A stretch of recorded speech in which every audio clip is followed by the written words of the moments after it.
할렐루야. 주 안에서 사랑하는 성도님들, 오늘은 10월 23일 금요일이고요. 시편을 애쓰다 드디어 40일을 맞는 날입니다.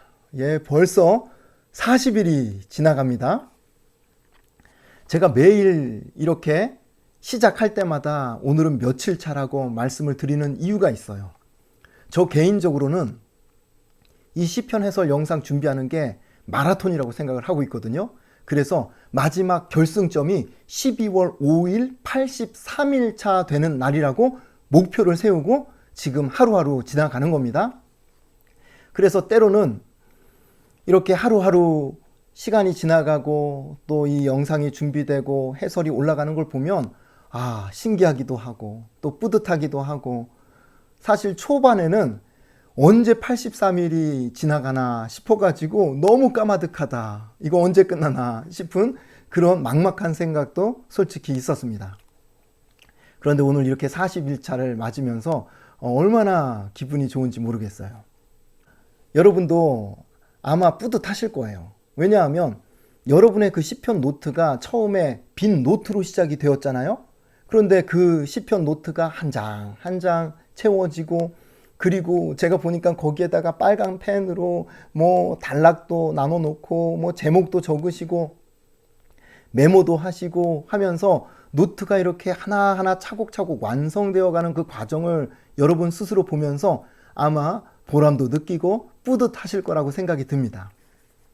그래서 오늘은 40일 차를 맞는 날이라 떡잔치라도 하면 좋겠지만 영상으로 무슨 떡잔치를 할 수 있겠습니까? 그래서 한 가지 작은 세레머니를 하자면, 스스로에게 오늘 칭찬과 격려하는 시간을 갖고 싶은 거예요.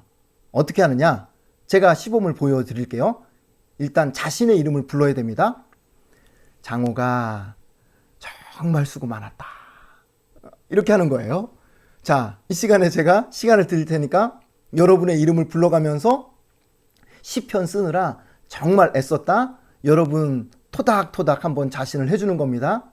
한번 해보시겠어요? 잘하셨습니다. 제 생각에는 오늘 이렇게 40일 차를 맞는 오늘, 하나님께서 저와 여러분을 굉장히 기뻐하시고 칭찬하실 거라고 저는 그렇게 생각을 합니다. 잘했다, 애썼다, 남은 43일 끝까지 잘 달려가라, 하나님께서 우리를 그렇게 응원해 주시리라 믿습니다.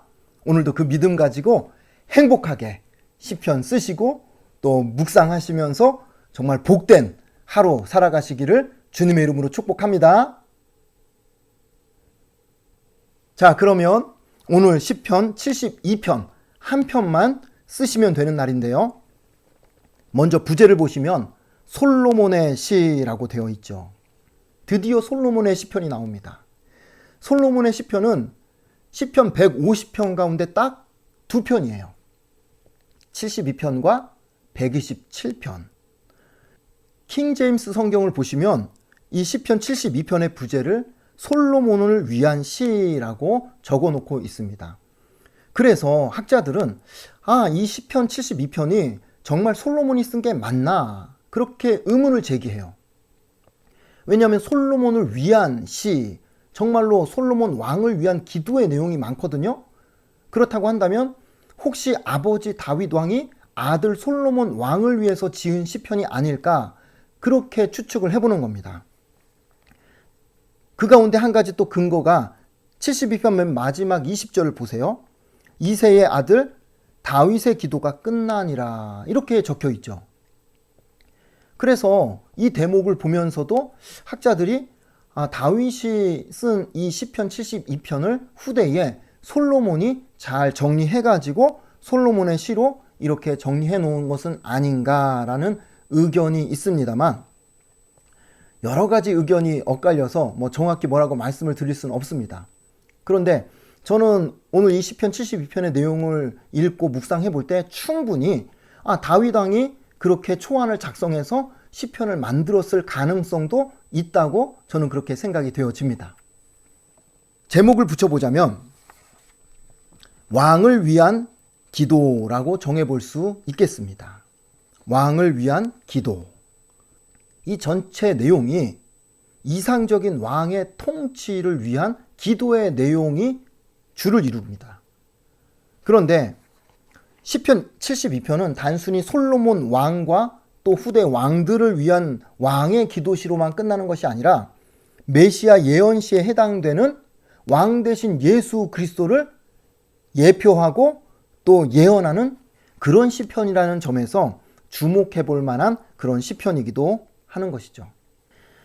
또 한 가지 설명드릴 것이 있다면 시편이 총 5권의 책으로 나뉘어져 있다고 제가 설명을 드렸는데 그 가운데 2권이 시편 42편부터 오늘 우리가 함께 볼 72편까지 하면 2권이 끝나는 거예요. 그러니까 오늘 72편이 2권의 마지막 시편이 되는 거죠. 그러니까 또 나름대로 의미가 있습니다. 단락을 나눠 드려야 하는데 오늘 72편은 이 단락을 제가 동심원 구조 그림으로 여러분에게 설명을 좀 드리려고 합니다. 자, 한번 전체 화면을 보시겠어요? 화면을 보시면 맨 가운데 원이 있죠? 왕의 공의로운 통치를 위한 기도라고 제가 소제목을 정했고요. 해당되는 내용은 1절부터 4절과 그리고 뒤에 가면 12절부터 14절이 바로 왕의 공의로운 통치를 위한 기도의 내용입니다. 자, 그리고 나서 두 번째 원은 왕의 나라의 열매를 위한 기도인데요. 5절부터 7절과 15절부터 17절까지의 내용이 왕의 그 공의로운 나라의 복된 열매가 어떻게 나타나는가를 보여주는 내용입니다. 그리고 나서 세 번째 큰 원은 8절부터 11절이고요. 전 세계적인 왕의 통치를 위한 기도라고 소제목을 정해볼 수 있겠습니다. 그리고 나서 이제 마지막 원은 18, 19절이고 마지막 찬양 송영으로 시편이 정리가 되죠. 그리고 나서 아까 제가 읽어드렸던 20절은 마치 부록과도 같은 추신과도 같은 그런 한 문장의 말씀이 이새의 아들 다윗의 기도가 끝나니라는 이러한 한 구절로 시편 72편이 끝을 맺고 있습니다. 자, 그래서 오늘은 해설의 순서를 동심원 구조에 맞춰서 제가 설명해 나가도록 하겠습니다. 자, 먼저 첫 번째로 왕의 공의로운 통치를 위한 기도 1에서 4절, 12절에서 14절이라고 말씀을 드렸는데 왕의 공의로운 통치를 위한 기도가 어떤 내용인지 한번 1절을 보시면 첫 번째 단락을 풀어가는 가장 중요한 키가 1절이에요. 하나님이여 주의 판단력을 왕에게 주시고 주의 공의를 왕의 아들에게 주소서. 1절에서 왕에게 무엇을 달라고 기도합니까? 주의 판단력, 하나님의 판단력, 하나님의 지혜를 달라고 기도를 합니다. 그리고 나서 주의 공의를 달라고 기도를 하죠. 하나님의 기준에 부합한 의로운 통치력을 달라고 기도하고 있습니다. 자, 이렇게 주의 판단력과 주의 공의, 의로운 통치력을 달라고 기도하고 나서 그 판단력과 통치력을 주시면 2절에 그가 주의 백성을 공의로 재판할 것이고 주의 가난한 자를 정의로 재판하리니. 바로 2절 말씀에서 그 결과 왕이 백성을 공의로 재판하게 될 것입니다. 가난한 자를 정의로 재판하게 될 것입니다. 라고 기도를 하죠. 자, 그러한 판단력을 주시면 3절에 의로 말미암아 산들이 백성에게 평강을 주며 작은 산들도 그리 하리로다. 3절에서는 왕의 공의로운 통치로 말미암아 자연도 평안과 번영을 누리게 된다라는 그러한 표현입니다. 4절은요. 그가 가난한 백성의 억울함을 풀어주며 궁핍한 자의 자손을 구원하며 압박하는 자를 꺾으리로다. 왕에게 그런 판단력과 의로운 통치력을 주시면 그 왕이 억울한 백성들의 한을 풀어줄 것입니다. 가난한 백성들을 그 왕이 돌볼 것입니다. 보호할 것입니다. 라는 내용입니다. 자, 그리고 나서 12절부터 14절 내용이 또 첫 번째 단락에 해당이 되는 내용이죠. 이 12절부터 14절의 내용을 얼핏 보시면 느끼시겠지만 2절부터 4절의 내용을 반복하는 내용이라고 할 수 있겠습니다.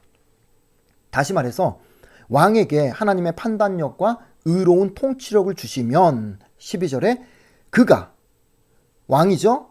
왕은 궁핍한 자가 부르짖을 때에 건지며 도움이 없는 가난한 자도 건지며 13절에 왕은 가난한 자와 궁핍한 자를 불쌍히 여기며 궁핍한 자의 생명을 구원합니다. 14절은요. 그들의 생명을 압박과 강포에서 구원할 것이고 그들의 피가, 여기서 피도 생명을 뜻합니다. 그들의 피가 그의 눈앞에서 존귀히 여김을 받으리로다. 그러니까 부연 설명할 필요가 없죠. 2절부터 4절 내용과 12절부터 14절의 내용이 결국은 왕에게 하나님의 판단력과 의로운 통치력을 주시면 이렇게 정의롭고 또 따뜻한 귀한 정치를 감당할 것이라고 하나님 앞에 기도하고 있는 내용입니다.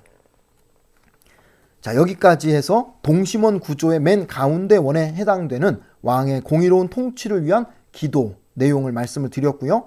이제 두 번째 원으로 넘어가면 왕의 나라의 열매를 위한 기도의 내용을 볼 겁니다. 5절부터 7절, 15절부터 17절입니다. 첫 번째 스토리하고 연결을 해보면 왕이 하나님의 판단력과 공의로 잘 통치하게 되면 두 번째 단락으로 넘어오면 그 왕의 나라에 풍성한 복이 임할 것이고 열매가 나타날 것입니다. 그렇게 열매를 주시옵소서라고 열매를 구하는 기도라고 할 수 있겠습니다. 자, 어떤 열매가 나타나기를 기도하는가? 5절 그들이 해가 있을 동안에도 주를 두려워하며 달이 있을 동안에도 대대로 그리하리로다. 이 5절에서 그들은 왕의 의로운 통치 아래 살아가는 주의 백성들입니다. 그 백성들이 주를 두려워하게 되는데 해가 있을 동안에도 달이 있을 동안에도 그렇게 주님을 경외하고 두려워하게 될 것입니다. 왕이 의로운 통치를 잘 해나가면 그 백성은 하나님을 경외할 것 아닙니까? 그러니 그러한 통치력을, 판단력을 주시옵소서. 여러분 여기 보시면 해가 있을 동안에도 그리고 달이 있을 동안에도 라는 표현이 있죠. 여러분이 잘 아는 우리 한국식 표현이 있어요. 해가 떠도 천군, 달이 떠도 천군, 천군이 최고야. 예, 응원할 때 많이 해보셨죠? 하루 온종일이란 뜻이죠. 그리고 이어서 대대로 영원히 하나님을 경외하게 된다라는 말씀이 5절의 설명입니다. 6절 말씀 보시면 그는 벤 풀 위에 내리는 비같이 땅을 적시는 소낙비같이 내리리니. 여기서 그는 왕을 뜻합니다. 자, 왕이 그 땅에 비같이 소낙비같이 내리게 해달라는 그러한 기도입니다. 이스라엘 백성들에게 있어서 이 비가 온다는 것은 축복이고 풍요를 상징합니다. 그러니까 왕의 공의로운 통치로 인해서 백성들이 축복받고 풍요롭게 살게 해달라는 그런 기도라고 할 수 있는 것이죠. 7절은요. 그의 날에 의인이 흥왕하여 평강의 풍성함이 달이 다할 때까지 이르리로다. 그의 날에 왕입니다. 근데 왕의 날이라는 말은 왕이 통치하는 날 동안, 자, 어떻게 해달라고 기도합니까? 의로운 자들이 번성하게 해주시되, 흥왕하게 해주시되, 언제까지? 달이 다할 때까지. 달이 다한다는 말이 무슨 뜻이겠습니까? 세상이 끝날 때까지. 달이 끝나면 세상이 끝나는 거 아니겠어요?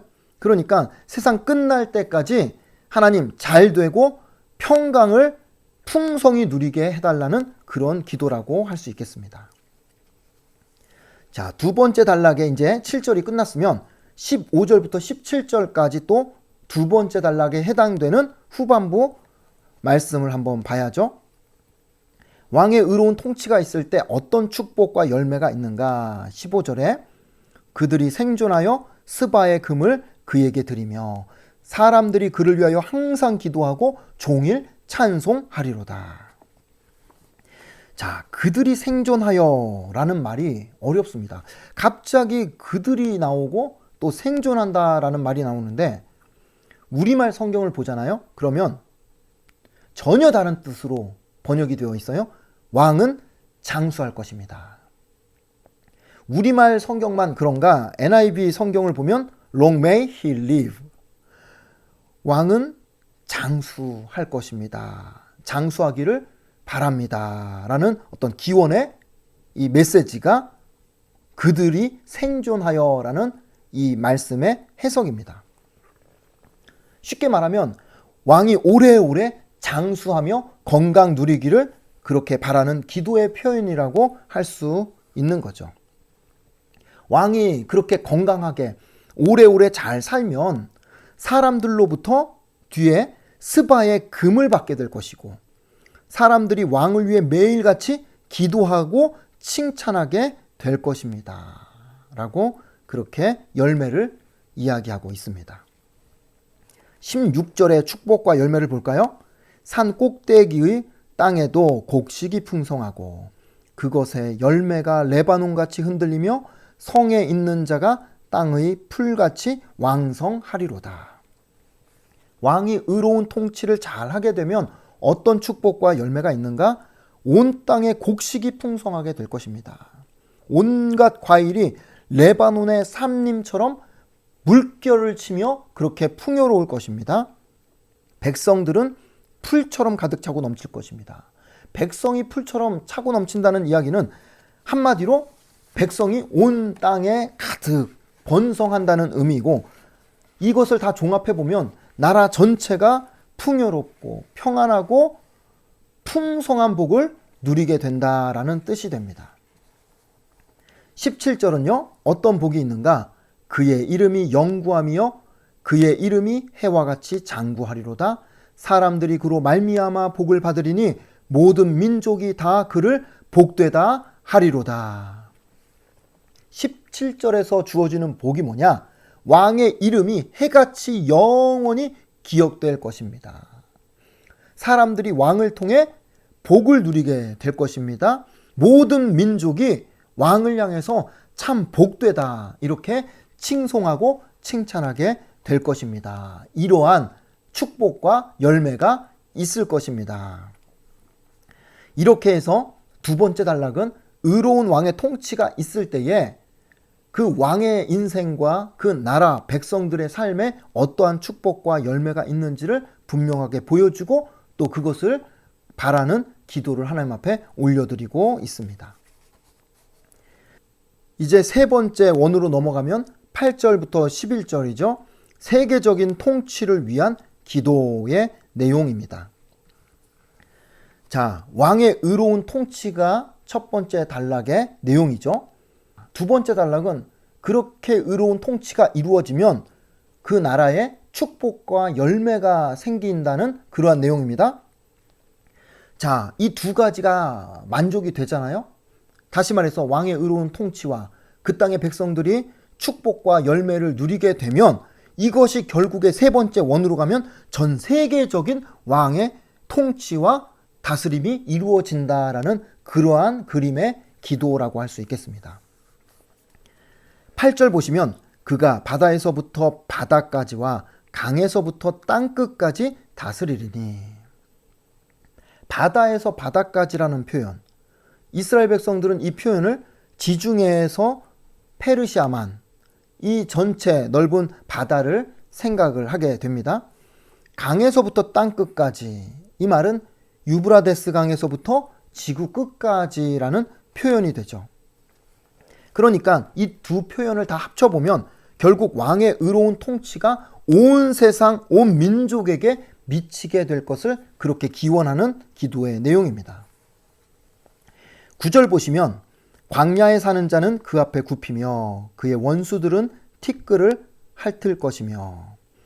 여기서 광야에 사는 자, 이 광야에 사는 자를 뒤에 나오는 그의 원수들과 연결을 해서 같이 생각해 보면 광야에 사는 왕을 대적하는 원수들이라고 보시면 될 것 같아요. 그런 원수들이 그 왕 앞에 허리를 굽힐 것이고, 심지어 그 원수들이 땅바닥에 먼지를 핥을 정도로 그렇게 왕 앞에 무릎을 꿇고 굴복하게 된다라는 내용입니다.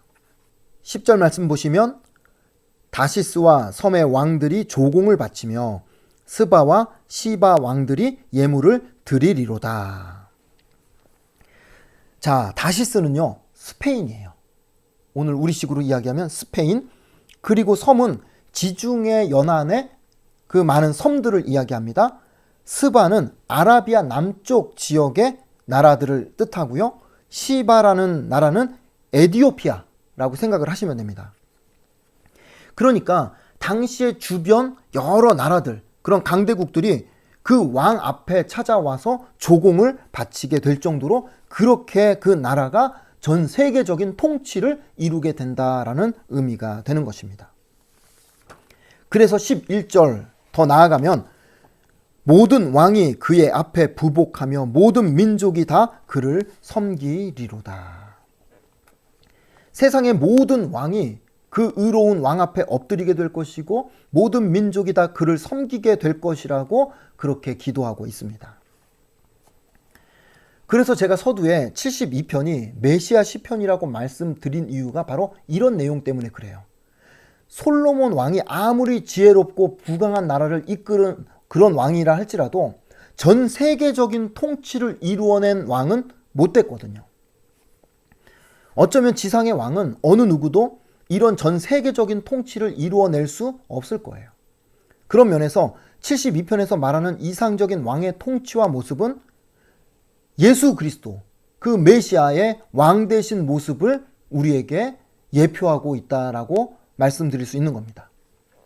빌립보서 2장 10절 보시면 하늘에 있는 자들과 땅에 있는 자들과 땅 아래에 있는 자들로 모든 무릎을 예수의 이름에 꿇게 하시고 라고 성경이 기록하는 것처럼 왕 되신 예수 그리스도의 통치와 다스리심이 온 세계, 온 열방과 민족을 뒤덮는다라는 그러한 내용을 말하자면 예표하는 그런 시편의 내용이라고 볼 수 있겠습니다.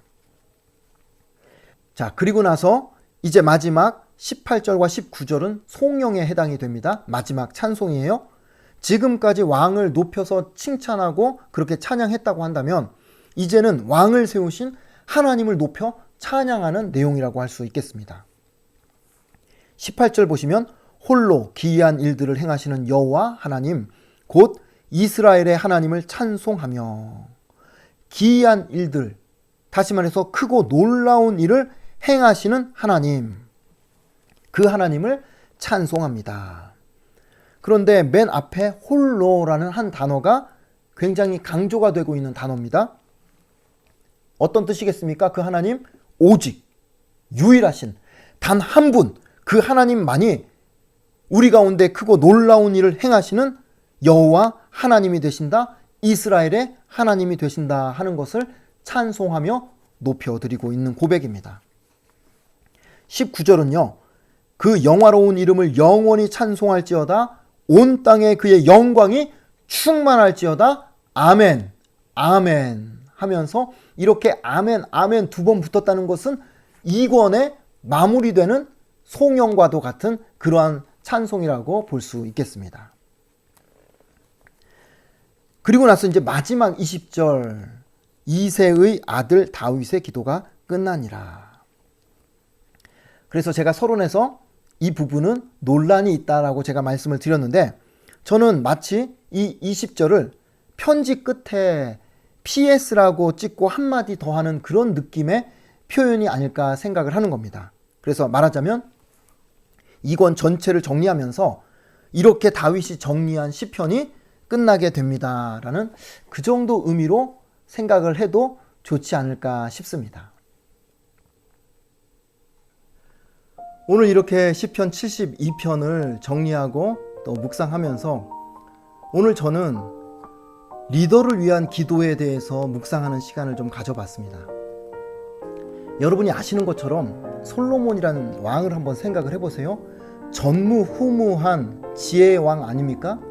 세상 똑똑하기로 솔로몬만한 왕이 이전에도 없었고 이후에도 없었다고 성경이 기록하고 있거든요. 그런 면에서 시편 72편의 이 솔로몬 왕을 위한 기도가 특별하다고 생각이 드는 이유는 뭐냐면요, 이전에 첫 번째 왕인 사울 왕 같았다면 그 사람은 정신병이 있었어요. 그리고 영적으로도 분별력이 없는 사람이었습니다. 그러니까 정말 기도가 많이 필요한 왕이었어요. 그런데 솔로몬은 그렇지 않죠. 얼마나 명석하고 정확하고 판단력 뛰어나고 지혜로운 왕입니까? 그런 기도 안 해줘도 얼마든지 알아서 잘할 사람이라고, 그런 왕이라고 생각이 드는데, 그런데 오늘 시편 72편을 보니까 그렇지 않더라는 거죠. 솔로몬 왕에게 주의 판단력을 부어달라고 간절히 기도합니다. 지혜롭게, 공의롭게, 그러면서도 사랑으로 자비롭게 그 백성을 잘 다스리게 해달라고 간절히 반복적으로 기도를 올리고 있다는 겁니다. 이 기도가 우리에게 어떤 메시지를 주고 있는 걸까? 저는 모든 인간이 한계와 연약함이 있다는 것을 깨닫게 하시는 하나님의 메시지라고 저는 그렇게 생각이 듭니다. 무슨 말이냐면요, 아무리 지혜로운 솔로몬 왕이라 할지라도 지식의 한계, 판단의 한계, 체력의 한계, 솔로몬 왕에게도 인간적인 무수히 많은 한계가 있더라는 거죠. 뭐든지 다 할 수 있을 것 같아도요, 못하는 게 훨씬 더 많은 게 그게 인간 왕이라는 겁니다. 완벽하게 미래를 다 준비하고 계획을 세우는 것 같아도 예측 불허의 일들을 인간은 막아낼 수 없다는 겁니다. 그게 모든 인간의 한계요, 연약함이라는 거죠. 자, 그렇게 본다고 하면 기도가 필요하지 않은 리더는 아무도 없는 겁니다.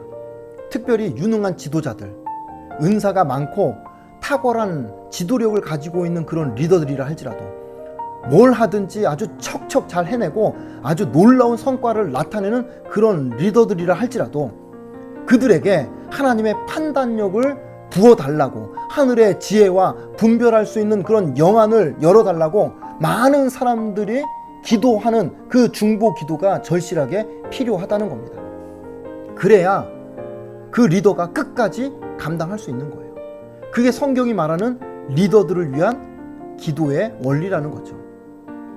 그러니 사랑하는 성도님들, 우리가 리더들을 위해서 기도해야 합니다.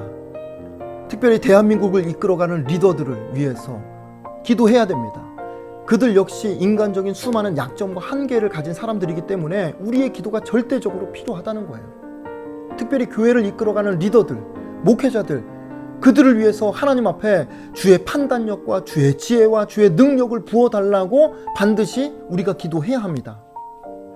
가장 무서운 착각이 뭐냐면요, 우리 목사님은 알아서 잘 하실 거야 라는 생각, 목회자들은 시험에 들지 않고 알아서 잘 할 거야 라는 생각, 여러분 그런 생각으로 우리가 기도하지 않는다면 리더들도, 영적인 지도자들도 어느 날 다윗처럼 넘어질 수 있고 솔로몬처럼 무너지는 날이 올 수도 있다는 겁니다. 그러니 기도가 필요하다는 거예요. 각각되는 여러분의 가정의 리더들을 위해서 기도하십시오. 그 리더가 남편이라면 남편을 위해서, 부모님이라면 부모님을 위해서, 그 리더가 어느 가정은 엄마가 될 수도 있어요. 그러면 엄마를 위해서 하나님께서 하늘의 지혜를 부어주시도록, 하늘의 판단력을 더해주시도록, 명석함을 더해주시도록, 영적인 충만함을 더해주시도록 그렇게 기도해야 그 가정이 건강하게 설 수 있게 되는 것입니다. 그래서 저는 시편을 쓰시는 여러분 모두가 오늘만큼은 이 나라의 리더들을 위해서, 그리고 한국교회의 리더들을 위해서, 그리고 뉴노멀 시대를 준비하면서 할렐루야 교회 안에 그 새로운 변화를 준비하는 이 목회자들과 당회를 위해서 짧게 기도하더라도 하나님, 하늘의 지혜를 부어주세요. 주의 판단력과 주의 지혜와 주의 분별력과 주의 공의와 영적인 충만함을 하나님 부어주세요. 지속적으로 여러분들이 기도해 주시기를 간절히 권면드립니다. 그래야 넘어지지 않을 수 있고, 그래야 가정과 교회와 이 나라 이민족이 건강하게 설 수 있을 것입니다. 오늘도 그 믿음으로 행복한 시편 쓰기 하시면서 기도하시고 승리하시고 내일 다시 말씀 앞에서 뵙도록 하겠습니다. 여러분 오늘 하루 행복하시고 안녕히 계십시오.